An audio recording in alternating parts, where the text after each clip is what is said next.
Hello everyone, welcome back to my channel. कैसे हो आप सब।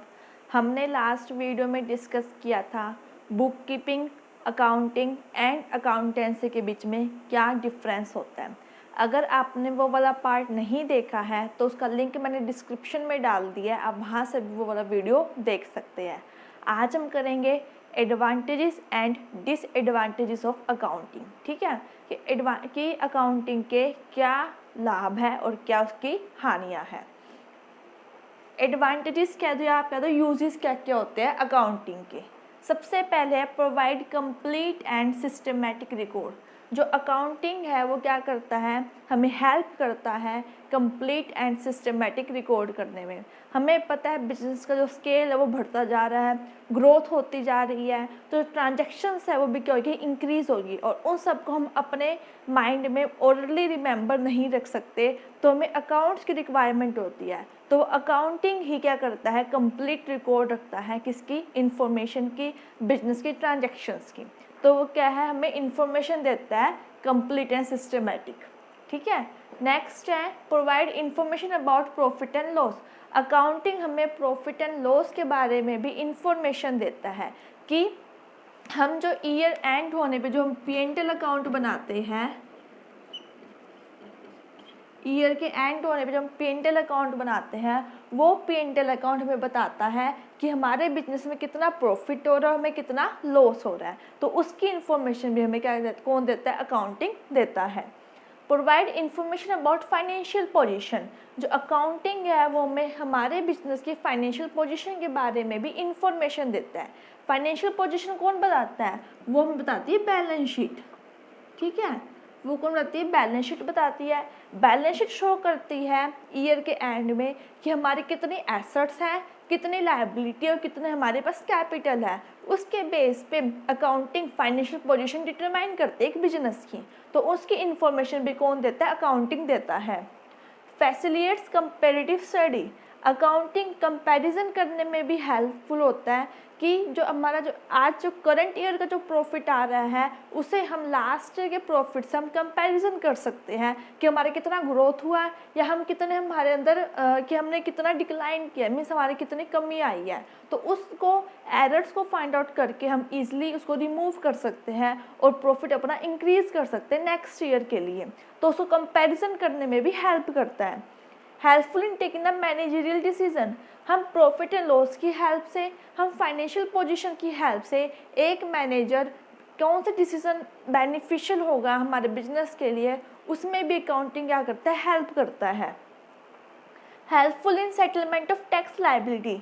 जो हमारी बैलेंस शीट है ईयर के एंड में बनती है, वो बैलेंस शीट हमें हेल्प करती है कि हमारा इनकम टैक्स कितना है, हमें GST कितना पे करना है, वो टैक्स की लायबिलिटी कैलकुलेट करने में भी अकाउंटिंग हेल्प करता है। Facilitate in taking the loan. Loan हम जब लेते हैं बैंक से, तो बैंक क्या देखता है, बैंक हमारी बैलेंस शीट देखता है क्या हमारे बिजनेस में प्रॉफिट हो रहा है कि नहीं हो रहा। जो हम लोन ले रहे हैं बैंक से, क्या वो पर्सन क्या वो हमारा रिटर्न कर पाएगा, नहीं कर पाएगा, कभी हमारे वो बैंकरप्ट तो नहीं हो जाएंगे। ठीक है, तो बैंक क्या देखेगा, बैंक बैलेंस शीट देखेगा। उस बैलेंस शीट के बेस पे ही बैंक है वो लोन प्रोवाइड करता है बिजनेस को। ठीक है, तो facilitates in taking the loan, तो अकाउंट इसमें भी हेल्प करता है लोन लेने में। ठीक है, एक दो पॉइंट और है यहाँ पे लिख रही हूँ, facilitates in sale in the business.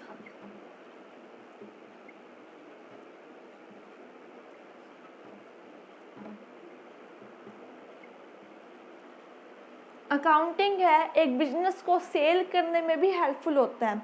जो मैं ये हम बनाते हैं बैलेंस शीट वगैरह, वो हम ईयर के एंड में बनाते हैं, और जो हम सेल करते हैं वो क्या देखते हैं, हम टोटल पिक्चर देखते हैं हमारे बिजनेस की कि कितने हमारी लायबिलिटी है, कितना हमारे पास एसेट्स है, कितना कैपिटल है, कितना प्रॉफिट है, कितना हमारे पास लॉस है। उसके बेस पे ही हम कैलकुलेट करते हैं हमारे बिजनेस की वैल्यू कितनी है, और उस बेस पे हम क्या करते हैं, सेल करते हैं अपने बिजनेस को। ठीक है, तो अकाउंटिंग गुडविल कैलकुलेट करने में, एक नेटवर्थ कैलकुलेट करने में बिजनेस की हेल्प करता है, जिसके बेस पे हम सेल वैल्यू कैलकुलेट कर सकते हैं अपने बिजनेस की। तो इसमें भी क्या करता है, अकाउंटिंग हेल्प करता है। ठीक है, आप नोट कर लो, ये थे हमारे क्या एडवांटेजेस। इसके बाद हम करेंगे इसके डिसएडवांटेजेस क्या क्या है।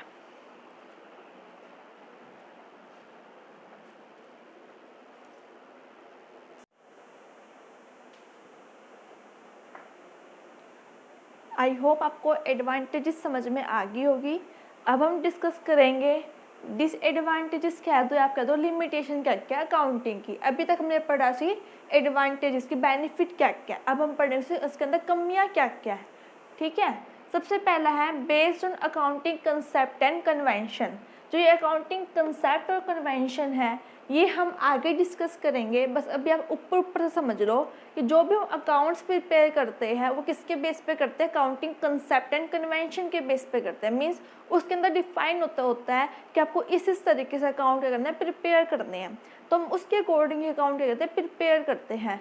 बट इसकी लिमिटेशन क्या है कि जो इसमें फिक्स एसेट्स होती है उसको हिस्टोरिकल कॉस्ट पे शो किया जाता है, ना कि करंट मार्केट प्राइस पे शो किया जाता है, तो उनकी ट्रू वैल्यू कैलकुलेट नहीं हो पाती, इसलिए इसकी लिमिटेशन ये है। ठीक है, based on accounting concept and convention.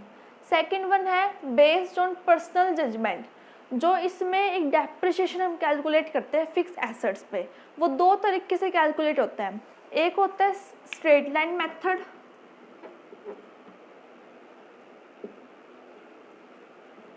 एक तो होता है स्ट्रेट लाइन से और एक होता है रिटन डाउन वैल्यू से।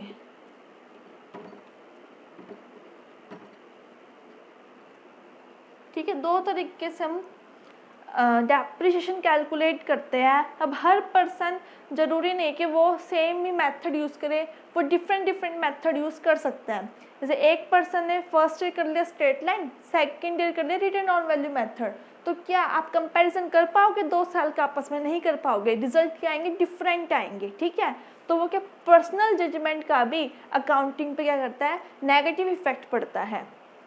बेस्ड ऑन हिस्टोरिकल कॉस्ट, जो भी हम फिक्स एसेट्स बैलेंस शीट में शो करते हैं वो हिस्टोरिकल कॉस्ट पे शो करते हैं, ना कि करंट मार्केट प्राइस पे शो करते हैं।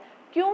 क्योंकि जो हिस्टोरिकल कॉस्ट क्या होती है, हमारे पास उसका एक ओरिजिनल डॉक्यूमेंट होता है, हमारे पास उसका बिल होता है, उसके बेस पे हम क्या करते हैं, रिकॉर्ड करते हैं अपने बैलेंस शीट के अंदर। ठीक है, तो जो हिस्टोरिकल कॉस्ट है वो हमें ट्रू वैल्यू नहीं बताती है एसेट्स की, तो उससे हमारा जो रियल जो प्रॉफिट है वो हम कैलकुलेट नहीं कर पाते। तो ये भी क्या इसकी लिमिटेशन है।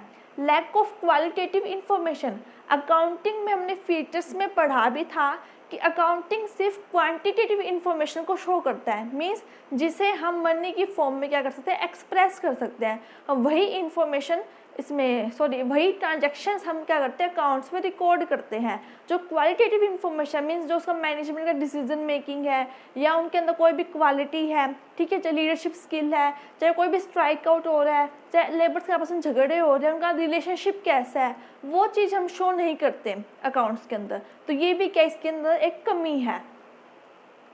Suffer from window dressing, window dressing means होता है झूठा दिखावा करना।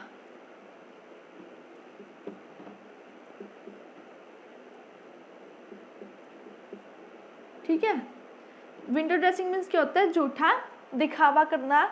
इसमें क्या होता है कि कोई भी एक बिजनेसमैन है अपने फर्म का प्रॉफिट कम दिखा देता है ताकि उसे टैक्स पे ज़्यादा ना करना पड़े या फिर उसको बोनस एम्प्लॉयज़ को ज़्यादा ना देना पड़े, तो क्या करता है वो झूठा दिखावा करता है। मीन्स वो अपनी बैलेंस शीट के अंदर चेंजेस लेके आ रहे हैं, वो भी गलत तरीके से। तो ये भी क्या अकाउंट्स की कमी है। डिपिक्ट्स अनरियलिस्टिक इन्फॉर्मेशन, जो अकाउंटिंग हमें इंफॉर्मेशन देता है वो रियल नहीं होती, क्योंकि जो रियल प्रॉफिट और लॉस होता है वो जब हम बिजनेस बिल्कुल बंद करते हैं, जब हम सेल करते हैं, उस टाइम हमें एक्चुअल में पता चलता है कि हमारे पास कितना प्रॉफिट और कितना लॉस है। क्योंकि स्टॉक भी हम मार्केट प्राइस पर उस टाइम कैलकुलेट करते हैं, हम फिक्स एसेट्स को भी मार्केट प्राइस पर कैलकुलेट करते हैं। तो जब तक हम बिजनेस अपना कंटिन्यू करते हैं उस टाइम तक हम हिस्टोरिकल कॉस्ट ही लेके चलते हैं, तो उसकी वजह से हमें रियल इन्फॉर्मेशन नहीं मिल पाती। तो ये भी कि अकाउंटिंग की एक लिमिटेशन है।